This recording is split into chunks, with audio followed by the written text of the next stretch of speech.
mengapa harus jihad, mengapa harus perang, ya. Bagaimana pandangan Islam ya tentang perang ini, ya. Karena tidak sedikit juga ada yang mengatakan bahwa Islam itu tersebar dengan pedang atau Islam disebarkan dengan pedang. Nah, ini harus kita luruskan gitu ya. Dakwah ini harus bergerak. Ketika ada yang menghalangi, ya, maka tidak bisa dihindari ya perang. Ya. Karena itu ketika kaum muslimin ingin memuluskan dakwah ke negeri-negeri, di antara negeri Mesir misalnya, dihalangi oleh pasukan Romawi, perang. Ya. Dan ketika kaum muslimin misalnya ingin meluaskan dakwahnya, ya, misalnya ke negara-negara yang tidak ada agamanya misalnya, maka dihalang-halangi, bisa jadi terjadi peperangan.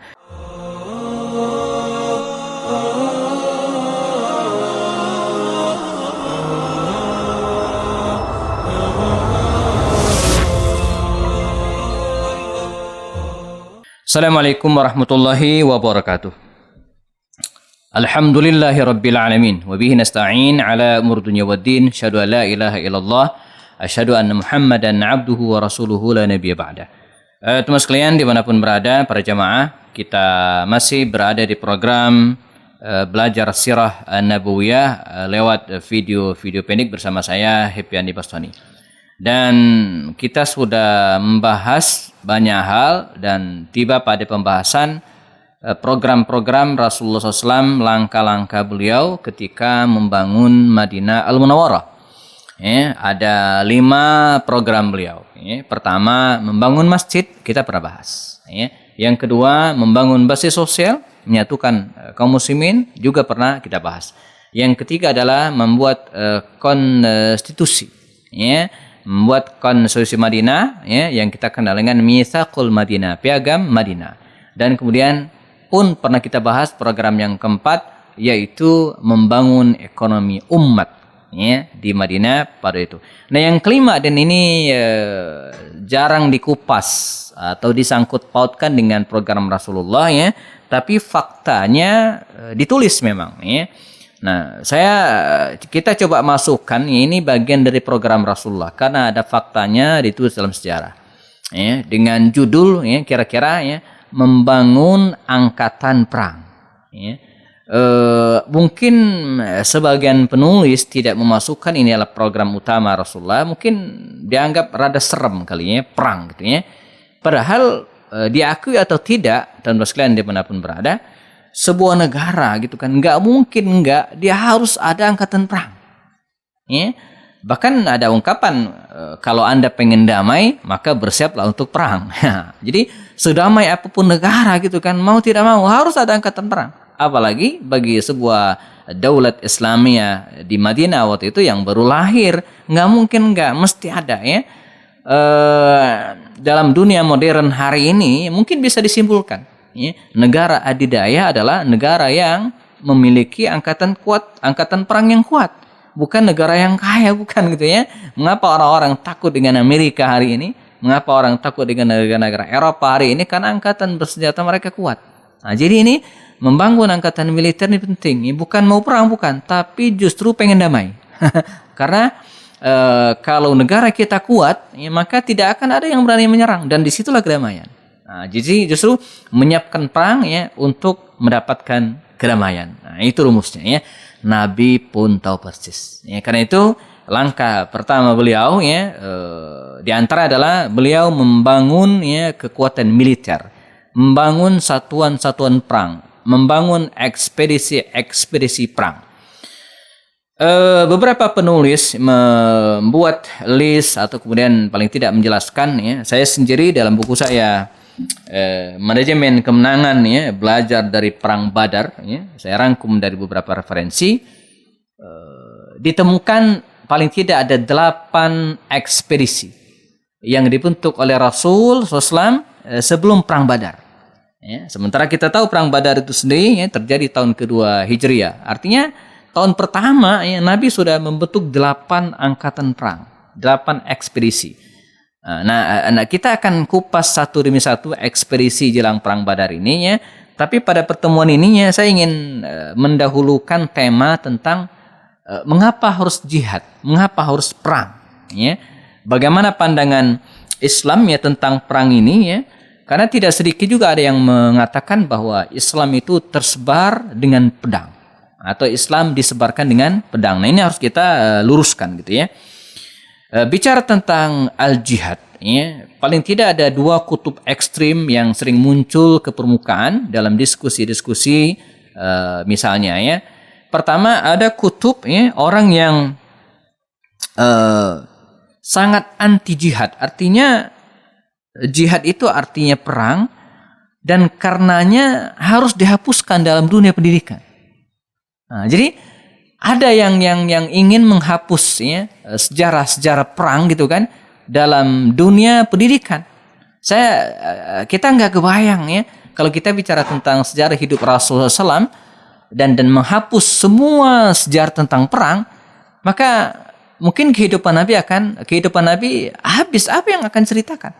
Ya, karena begitu banyak serial perang di masa Nabi ya. Yang penting kan bagaimana menjelaskan tentang sejarah perang itu sendiri ya. Nah, kalau kita bicara tentang Indonesia misalnya, kita ingin hilangkan sejarah perang ya. Tidak ada perang Pangeran Diponegoro, tidak ada perang misalnya Tuanku Imam Bonjol, tidak ada perjuangan perang rakyat Aceh melawan Belanda, tidak ada perjuangan rakyat Makassar Sulawesi bersama dengan Sultan Hasanuddin ya, kemudian di Palembang dan seterusnya ya. Nah, apa yang bisa ditulis dari sejarah Indonesia? Nggak ada. Jadi nggak mungkin ya. Ini yang pertama ya, ada orang yang mengatakan bahwa jihad atau perang harus dihapuskan. Ya. Kita sepakat bahwa penjajahan di muka bumi ini harus dihapuskan, itu sepakat. Ya. Tapi menghapus terminologi perang tidak mungkin dalam sejarah. Ya. Bahwa kita harus menghindari perang, sepakat. Harus dihindari sebisa mungkin. Tapi menghapusnya gitu kan dalam terminologi Islam gitu kan atau dalam sejarah Islam nggak bisa ada. Ya. Para ulama salaf dulu bahkan menulis ada sendiri disebut dengan bab al-jihad, bab tentang perang. Nah, ini kutub pertama. Kutub yang kedua atau misalnya di sisi lain ada orang yang mengatakan bahwa memperjuangkan Islam itu harus dengan jihad, harus dengan perang. Tidak bisa tidak ya, Islam itu harus dengan perang. Buktinya Rasulullah ada ini dua kutub yang berlawanan gitu ya. Satu menginginkan bahwa terminologi istilah sejarah perang habis, maksud saya dihapuskan, tapi di satu sisi ada juga orang yang tidak harus perang. Jadi, nah lalu bagaimana pandangan Islam dalam hal ini ya? Kalau kita lihat secara definisi teman-teman sekalian, kata al-jihad ini tentu saja sebagaimana terminologi yang lainnya punya dua makna. Ya, makna pertama lughawiyan secara bahasa ya, bahwa jihad itu artinya bersungguh-sungguh, serius gitu ya, dalam ranah apapun ya. Bahkan kalau kita lihat secara definisi lughawiyan secara bahasa ya, maka seorang pekerja yang bersungguh-sungguh dia juga jihad. Seorang pelajar yang belajar serius juga dia berjihad ya. Orang yang menuntut ilmu di jalan Allah meninggal dalam keadaan berjihad di secara bahasa ya. Tapi secara istilahan ya maka jihad itu artinya perang. Jihad itu artinya perang. Jadi kalau dalam kitab-kitab fikih kita temukan babul jihad, itu isinya tentang perang. Ya, bab tentang al-qital gitu ya. Dalam mazhab al-arba'ah ya, 4 imam mazhab didefinisikan misalnya dalam mazhab Hanafi ya, dalam mazhab Hanafi ya, dikatakan bahwa dalam kitab Badai al-Sana'i ya, secara literal jihad adalah ungkapan tentang pengerahan seluruh kemampuan. Sedangkan menurut pengertian syariat, kata beliau, jihad bermakna pengerahan seluruh kemampuan dan tenaga ya, dalam berperang di jalan Allah, baik dengan jiwa, harta, lisan maupun lainnya. Nah, jadi itulah jihad dalam definisinya mazhab Hanafi. Dalam mazhab Maliki ya, juga didefinisikan bahwa jihad ya, itu berartinya berperangnya seorang muslim ya melawan orang-orang kafir yang tidak mempunyai perjanjian dengan kaum muslimin, artinya nggak ada perjanjian damai, dalam rangka menjunjung tinggi kalimat Allah ya, atau kehadirannya di sana ya untuk berperang dan memasuki wilayah perang ya untuk berperang. Nah, jadi ini dalam mazhab Maliki ya. Dalam mazhab Syafi'i dikatakan bahwa berperang itu ya, misalnya dinyatakan dalam kitab Al-Iqna dan kemudian definisikan jihad adalah berperang di jalan Allah. Jadi ketika dikatakan al-jihad itu artinya perang di jalan Allah.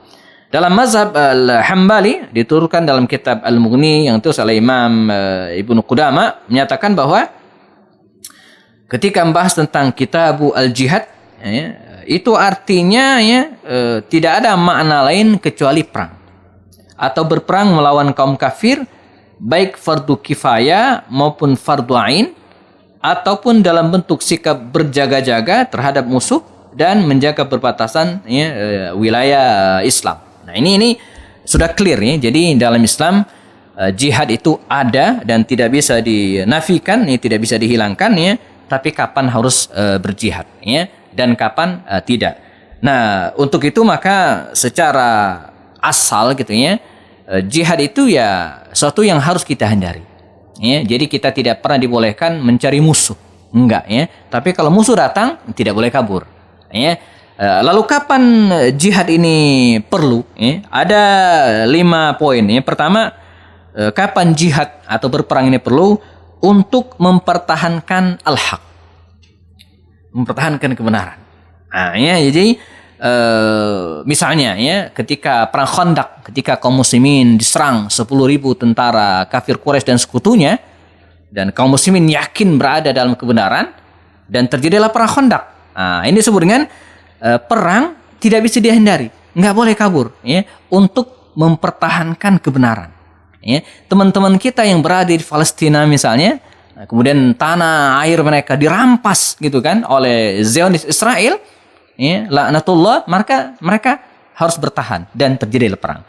Indonesia gitu ya, yang dijajah oleh Belanda dan ingin merampas harta kekayaan alam negara kita, maka kita bertahan, mempertahankan diri dan terjadi perang. Nah, ini penyebab pertama. Kemudian yang kedua adalah untuk melawan angkara murka dan kedurhakaan di muka bumi.